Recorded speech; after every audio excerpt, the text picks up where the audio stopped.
La semana pasada vimos 5 puntos, de los cuales solo mencionamos 2. El tercer punto, entonces, acerca de las personas que quieren ser una autoridad delegada de parte de Dios, es negarse a sí mismos. Dios nos ha llamado a representar su autoridad, no a sustituirla. Es algo muy importante. Nosotros debemos de ser siervos auténticos, pero al ser siervos auténticos, nosotros no nos volvemos endiosecitos queriendo hacer nuestra voluntad, sino por el contrario, nosotros sabemos ponernos a los pies del Señor, haciendo la voluntad de Dios. Tenemos ejemplos muy drásticos en la palabra, como lo que expresa Jeremías en el capítulo 27, el verso 1 y 2. La Escritura dice: en el principio del reinado del rey Joacín, hijo de Josías, rey de Judá, vino esta palabra de Jehová a Jeremías diciendo: Jehová me ha dicho así: hazte coyundas y yugos y ponlos sobre tu cuello. Y cuando nosotros leemos ahí cómo es que Dios le manda a hacer una cosa y el siervo obedece. Pero también tenemos el ejemplo de Isaías capítulo 20, verso número 2 al 4. Dice: en aquel tiempo habló Jehová por medio de Isaías, hijo de Amós, diciendo: ve y quita el cilicio de tus lomos y descalza las sandalias de tus pies. Y lo hizo así, andando desnudo y descalzo. Y dijo Jehová: de la manera que anduvo mi siervo Isaías desnudo y descalzo 3 años, por señal y pronóstico sobre Egipto y sobre Etiopía. Así llevará el rey de Asiria a los cautivos de Egipto y a los deportados de Etiopía, a jóvenes y ancianos, desnudos y descalzos, y descubiertas las nalgas a vergüenza de Egipto. Y entonces son ejemplos muy drásticos donde en la mente de uno es difícil concebir que un ministro haya estado desnudo durante un tiempo, y ese tiempo no era un tiempo pequeñito, eran 3 años, para que de esa manera pudiese hacer la observación acerca de un mal que acontecería entonces a Egipto y que acontecería de esa forma, ¿verdad?, a esa región. Así es que cuando Dios quiere mostrar algo, lo puede dejar por un tiempo. Él es el cronos, Él es el tiempo. El tiempo entonces está en permanencia de Él. Vividamente nosotros nos damos cuenta cómo es que al negarnos, nosotros vamos obteniendo bendición. Y esa bendición nos hace recaudar los beneficios que la palabra de Dios expresa. Punto número 4. El siervo debe mantener comunión constante con Dios. Una persona que quiere ser una autoridad de parte de Dios tiene que tener en cuenta esto. Es muy importante, la comunión con Dios es un requisito primordial, ¿verdad? Nos hace ver con claridad nuestra pequeñez en la presencia de Dios. Y entonces nosotros aprendemos a confiar de Dios. Nos tomamos de Dios, perdemos entonces todo lo que podrían ser nuestras habilidades y talentos, no porque no estén, sino porque los rendimos a los pies de Dios para que Él los multiplique de la manera correcta. Entonces, ante su presencia, nosotros nos damos cuenta, ¿verdad?, de que adquirimos virtudes. Esas virtudes nos llevan a comprender el temor a Dios. El Salmo 19, verso número 9, la Escritura dice: el temor de Jehová es limpio, que permanece para siempre. Los juicios de Jehová son verdad, todos justos. Leemos entonces cómo es que cuando uno está en la presencia de Dios, obtiene todas estas cosas. Este temor limpio, como lo menciona Proverbios capítulo número 8, verso número 13, el temor de Jehová es aborrecer el mal, la soberbia y la arrogancia, el mal camino y la boca perversa aborrezco. Entonces son cosas que Dios nos muestra.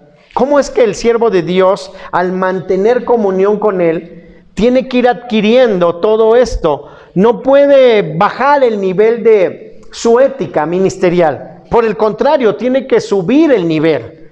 De tal manera que aborrece la maldad, que desprecia las cosas que el mundo ofrece y que parecen que son correctas, pero no lo son. Nosotros debemos entonces darnos cuenta, rechazando el pecado, para despreciar esas cosas y poder tomar las riquezas de Dios.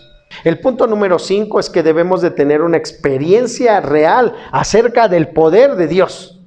Es muy importante que el obrero de Dios tenga una experiencia espiritual clara y no solo un sueño, imagen o un oír de otra persona. No estamos hablando de fantasías, estamos hablando de experiencias vividas del Evangelio, donde las personas realmente al 100% están convencidas de que tienen a Cristo en su corazón. La experiencia entonces nos deja a nosotros observar que hay manifestaciones. Por ejemplo, el bautismo en el Espíritu Santo. Cuando nosotros leemos Hechos capítulo 1, versículo número 8, vaya rápidamente ahí, nos damos cuenta entonces cómo es que al ir preparando Dios a aquellos que iban a anunciar la palabra, aquellos que iban a proclamar la verdad del Evangelio, nos encontramos con que Él los habilita o capacita.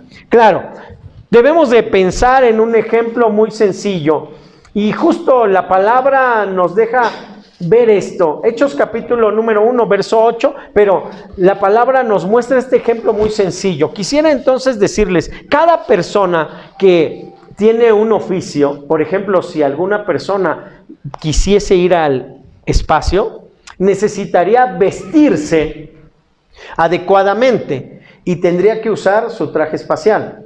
Pero un piloto de carreras de Fórmula 1 usa un traje especial. Y cuando vemos, cada persona tiene ciertos requisitos en cuanto a cómo debe de vestirse. El siervo de Dios, el ministro de Dios, tiene que revestirse en su corazón con el atavío de la verdad, con la prudencia. El siervo de Dios tiene que vestirse con honestidad. El siervo de Dios tiene que vestirse con la palabra. Tiene que tener una experiencia de poder, de tal manera que el prepararnos, habilitados por el bautismo del Espíritu Santo, como lo dice Hechos capítulo 1, versículo número 8, va adelante. Pero recibiréis poder cuando haya venido sobre vosotros el Espíritu Santo, y me seréis testigos en Jerusalén, en toda Judea, en Samaria y hasta lo último de la tierra. Y aquí es muy importante entender que del ministro se espera, por lo menos, que tuviese una preparación de poder con la llenura del Espíritu Santo, para que ésta venga a la vida del individuo y lo lleve a resaltar esos valores que tiene la Escritura. Llenos de poder del Espíritu Santo. Se espera por lo mínimo eso. Es decir, la gente está esperando de ustedes como líderes, de mí como ministro, que por lo menos oremos, que por lo menos leamos la palabra, que por lo menos busquemos la presencia de Dios, porque esa sería la forma de revestirnos. Pero si una persona dice que quiere ser un líder de Dios, un ministro de Dios, y no es capaz de, por su propia voluntad, buscar la presencia de Dios, al estudiar la palabra, al prepararse a través del Instituto Abierto o de las clases de escuela de liderazgo o a través de los seminarios, a través de la lectura personal, entonces esa persona está muy alejada de lo que la palabra de Dios le pide al individuo que haga para que lo represente. Y entonces encontramos a muchos líderes que están en su grupo, pero al estar en su grupo familiar, ellos no se preparan adecuadamente. Necesitamos darnos cuenta que cualquier autoridad eclesiástica, civil o llámela como quiera, tiene que estar plenamente capacitada para poder ejercer su labor de una manera correcta. Marcos capítulo 16, el verso número 20. Adelante, por favor. Y ellos saliendo, predicaron en todas partes, ayudándoles el Señor y confirmando la palabra con las señales que la seguían. Amén. Entonces nos damos cuenta qué importante es todo eso. Qué bendición tan grande. Que la paz de Dios esté con todos ustedes.